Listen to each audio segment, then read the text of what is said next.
Irmãos e irmãs em Cristo, o apóstolo Paulo nos lembra hoje uma verdade poderosa. Nossa vida não é nossa. Se vivemos, vivemos para o Senhor. Se morremos, morremos para o Senhor.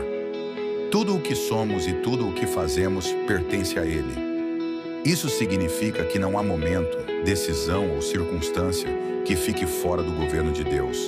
Seja na alegria ou na dor, na saúde ou na enfermidade, na vida ou na morte.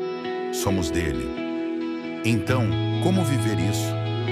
Entregando cada dia ao Senhor, trabalhando para a glória dele, amando como Cristo amou e confiando que, até na morte, nossa vitória está garantida. Não tema, nem hesite.